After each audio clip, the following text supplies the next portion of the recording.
الحمدللہ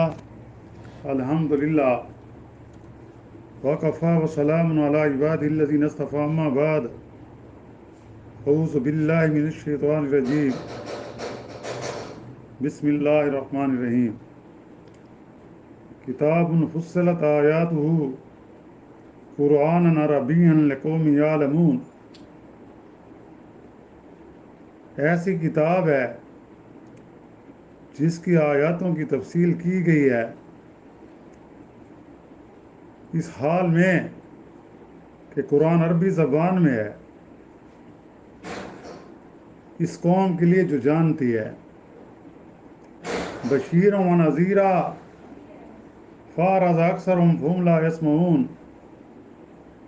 خوشخبری سنانے والا اور ڈرانے والا ہے، پھر بھی ان کی اکثریت نے منہ پھیر لیا ہے اور وہ سنتے ہی نہیں۔ سبحان ربک رب العزت عما یصفون وسلام علی المرسلین والحمد للہ رب العالمین۔ اللہم صلی علی سیدنا محمد وعلی آلہ وصحبہ وسلم۔ پارہ 24واں، سورۃ حامیم سجدہ کی آیات مبارکہ 3 اور 4 کی تلاوت کی گئی ہے اور ساتھ ترجمہ بھی کیا گیا ہے۔ جیسا کہ گزشتہ درس میں ذکر ہوا تھا، سورۃ حامیم کی ابتدا میں کہ یہ وہ کتاب ہے، یہ قرآن مجید وہ کلام ہے جو اللہ تعالیٰ نے اپنے نبی کریم صلی اللہ علیہ وسلم پر نازل کی ہے، جیسا کہ دوسری جگہ قرآن میں وضاحت ہے کہ جبرائیل امین روح الامین کے ذریعے اللہ تعالیٰ نے آپ صلی اللہ علیہ وسلم پر یہ قرآن وحی کیا تقریباً 23 سال کے عرصہ میں۔ اور ساتھ اللہ تعالیٰ کی یہاں 2 صفات کا بیان بھی کیا گیا تھا، اللہ تعالیٰ مہربان بھی ہے اور رحم والا بھی ہے۔ تو بعض مفسرین نے اس کا معنی کیا رحمان، یعنی بن مانگے دینے والا۔ رحمان کا مطلب بن مانگے دینے والا، کوئی اس سے مانگے نہ مانگے وہ سب کو روزی دیتا ہے، کفار کو بھی روزی دے رہا ہے، یہ اس کی رحمانیت ہے۔ اگر اس کی رحمانیت نہ ہوتی نا تو پھر جو اللہ کا انکار کرتے ہیں، جو اللہ کے ساتھ شرک کرتے ہیں، ان کو ایک دانہ بھی کھانے کے لیے نہ ملتا۔ تو یہ اللہ تعالیٰ کی رحمانیت ہے کہ وہ ہر جاندار کو بغیر اس کے مانگے دے رہا ہے۔ رحمان کا معنی بن مانگے دینے والا، یعنی چاہے اس کو کوئی مانے چاہے اسے نہ مانے، لیکن وہ سب کو رزق دے رہا ہے، کسی پر اس نے رزق کا دروازہ بند نہیں کیا۔ گویا کہ اس کی رحمانیت یہ ہے کہ جس طرح ایک دریا رواں دواں ہے، ایک سمندر رواں دواں ہے، جس کو پیاس لگے وہ جا کر پانی پی لے، کوئی روکنے والا نہیں ہے، یہ اس کی رحمانیت ہے۔ اور اس کی رحیمیت اپنوں کے لیے ہے کہ جو اس کو مانتے ہیں، جو اس کو اپنا رب مانتے ہیں، جو اس کو واحد مانتے ہیں صرف، تو یہ اس کی رحیمیت ہے کہ جو جب اس سے مانگا جاتا ہے تو وہ خوش ہوتا ہے کہ میرا بندہ بن دے کے مجھ سے مانگ رہا ہے، اور اگر اس کا بندہ اس سے نہ مانگے تو وہ ناراض ہو جاتا ہے۔ یعنی اس کی گویا مثال یہ ہے کہ ایک دریا میں لہریں ہیں، اس میں موتی ہیں، سمندر میں موتی ہیں، سپیاں ہیں، مچھلیاں ہیں، بہت کچھ ہے، لیکن رحمانیت یہ ہے کہ جس کو پیاس لگے وہ پی سکتا ہے۔ رحیمیت یہ ہے کہ جو آدمی ادھر بیٹھتا ہے، تھوڑی سی کوشش کرتا ہے، لہر اڑتی ہے، سپیاں اڑ کر آ جاتی ہیں، اڑ کر لہر کے ذریعے اس میں موتی بھی ہوتے ہیں، اس کو مل جاتا ہے، تھوڑا سا انتظار کر لیتا ہے۔ یا کوئی آدمی شکاری یا دریا کے کنارے پر بیٹھا ہے، تھوڑی سی محنت کرتا ہے، اس کو مچھلیاں مل جاتی، یہ اس کی رحیمیت ہے۔ اللہ تعالیٰ یہ اس کا کلام ہے، وہ میرا رب جس نے یہ کلام نازل کیا۔ اور آج جو 2 آیات مبارکہ پڑھی گئی ہیں اس میں یہ ہے کہ کتاب فصلت آیات، کہ یہ ایسی کتاب ہے جس کی آیاتیں واضح تفصیل کے ساتھ بیان کی گئی ہیں۔ اس لیے سورت ہم سجدہ کا ایک نام سورت مفصلات بھی ہے، کہ مفصلہ کتاب فصلت آیات، کہ یہ ایسی کتاب ہے جس کی آیاتیں واضح ہیں، جس کی تفصیل بیان کی گئی ہے. آیات قرآن اور قرآن عربین لقومی یعلمون، کہ یہ قرآن عربی زبان میں تھا کہ اس قوم کو جانتے، کیونکہ آپ صلی اللہ علیہ وسلم مبعوث کس میں ہوئے؟ عربوں میں ہوئے. عربوں کی زبان عربی ہے. اہل قریش کی زبان کیا تھی؟ عربی تھی. حجاز کی زبان عربی تھی. اب بھی جو حجاز کے علاقے ہیں مشرق وسطی، سب کی زبان عربی ہے.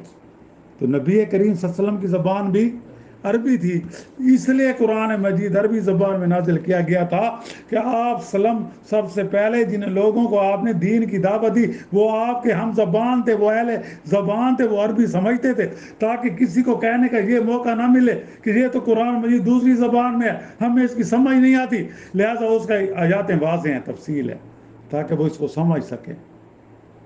یعنی اس کی آیاتوں کی تفصیل ہے، یعنی کیا حلال ہے اس میں یہی ہمیں ملتا ہے نا، کیا حرام ہے، ہم نے کیا کرنا ہے، ہم نے کیا نہیں کرنا، اور ہم نے کون سے کام کرنے ہیں جس سے اللہ تعالیٰ خوش ہو جائے، ہم نے کون سے کام نہیں کرنے ہیں کہ ایسے کام جن سے اللہ ناراض ہوتا ہے. یہاں سب تفصیلاً ہے. آیات محکمات، اس کے آیات محکمات بھی ہیں، اس کی کچھ آیات متشابہات بھی ہیں، اور اس کے کچھ الفاظ مقطعات بھی ہیں. کہ قرآن مجید میں 3 قسم کے الفاظ، ایک محکمات جس کا علم واضح ہے، جس میں آپ کو کسی اور دلیل کی ضرورت نہیں ہے. کچھ متشابہات ہیں، ان کے لیے ہمیں پھر نبی کریم صلی اللہ علیہ وسلم کی طرف رجوع کرنا پڑتا ہے. جیسے قرآن مجید میں سینکڑوں بار ذکر ہوا نماز کا اور زکوٰۃ کا، لیکن اب اقیم الصلاۃ، نماز قائم کرو، اب یہ ہمیں پتہ نہیں ہے کہ کیسے قائم کرنی ہے. قرات الصلاۃ نہیں ہے کہ نماز کی تلاوت کرو، بلکہ اقیم الصلاۃ ہے کہ نماز قائم کرنا. اب ہمیں یہ نبی کریم صلی اللہ علیہ وسلم نے بتایا کہ آپ نے نماز کیسے قائم کرنی ہے.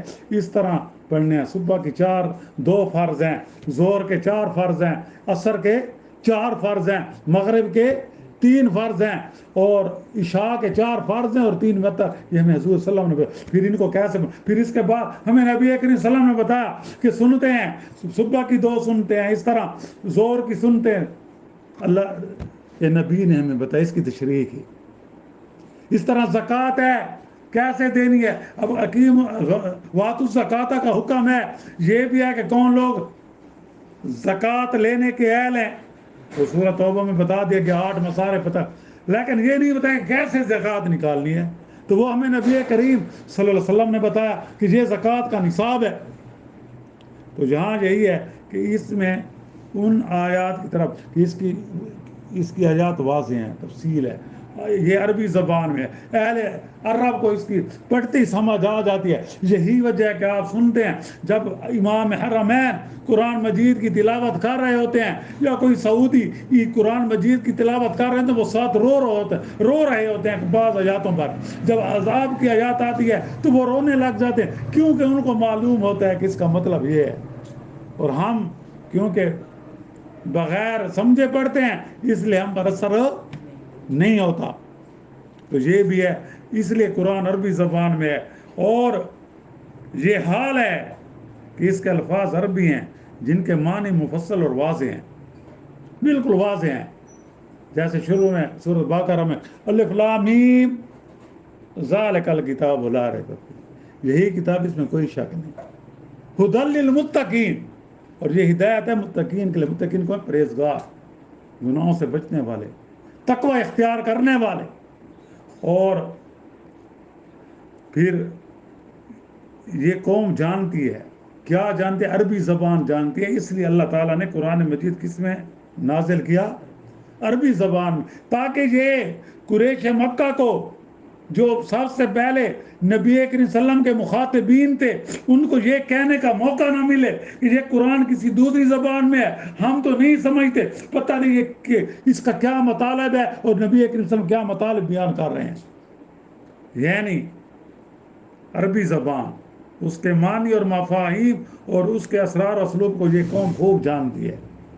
عربوں کی زبان ہے نا عربی، ان کو تو پتہ ہے کہ اس کا مطلب کیا ہے، اور ہمیں سیکھنا پڑتا ہے، ہمیں معنی سیکھنے پڑتے ہیں، تب ہمیں پتہ چلتا ہے کہ اس آیات کا یہ مطلب ہے، جبکہ اہل عرب کو اس کی ضرورت نہیں ہے، تو ان کو پڑھتے ہی پتہ چل جاتا ہے کہ یہ آیات قرآن مجید کی ہم سے کیا تقاضا کرتی ہے، ہم سے کیا مطالبہ کرتی ہے، یہ ہم سے کیا چاہتی ہے، ہمیں یہ کیا بتاتی ہے، اس آیات کے نزول کا کیا مقصد ہے۔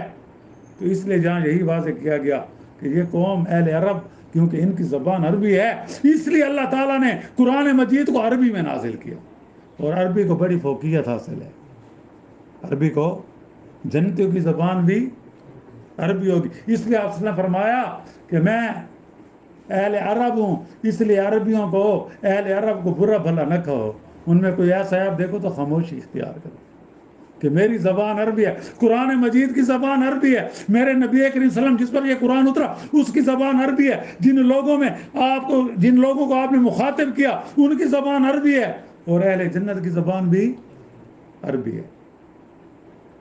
اور جب انسان مر جاتا ہے، جب اس سے منکر نکیر سوال کرتے ہیں، وہ بھی عربی زبان میں کرتے ہیں، اب لوگ کہتے وہ وہاں خود بخود عربی زبان آ جاتی ہے، جس طرح ہم کنورٹ کرتے ہیں نا، کہ آج کل تو آپ جو اردو میں بات کریں تو جس زبان میں چاہیں وہ فوراً کنورٹ ہو کر آپ سنتے ہیں، وائس میسج میں بھی ایسے بھی، تو وہاں اللہ کے لیے تو کوئی مشکل نہیں، تو وہ ہمارا جو ذہن ہے، ہماری جو میموری ہے، وہ عربی زبان میں کنورٹ ہو جائے گی کہ من ربوں کا، من دینوں کا، من نبیوں کا، یہ سوال ہوں گے، یہ پوچھے جائیں گے کہ تیرا دین کیا ہے، من ربوں کا، تیرا رب کون ہے، من نبیوں کا، تیرا رسول کون ہے، اور من دینوں کا، تیرا دین کا، یہ سوال پوچھے جائے، اور اس وقت آپ کو عربی خود بخود آ جائے گی، ادھر تو ہمیں سیکھنا پڑتا ہے نا۔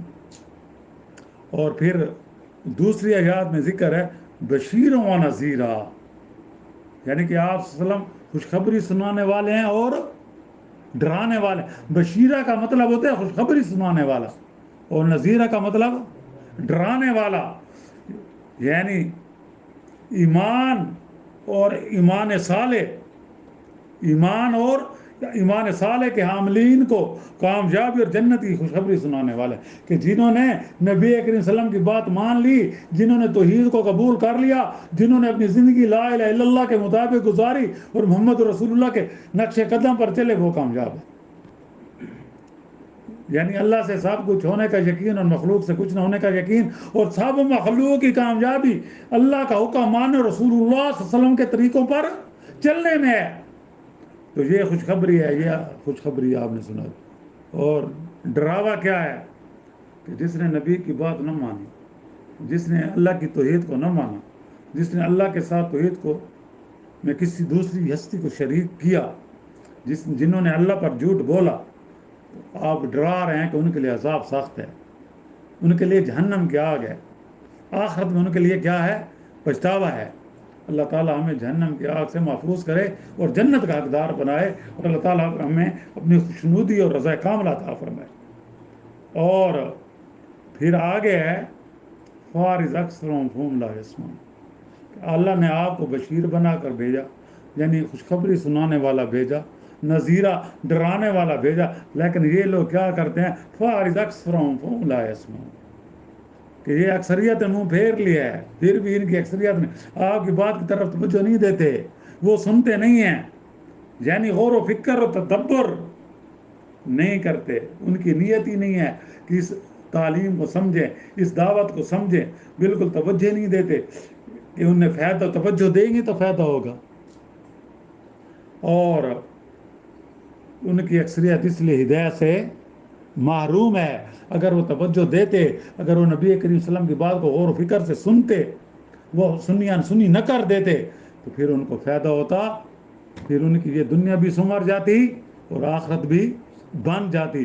اللہ سے دعا ہے کہ اللہ تعالیٰ ہمیں دین کی سمجھ عطا فرمائے، بقیہ صدیق قرآن و سنت کے مطابق گزارنے کی توفیق عطا فرمائے۔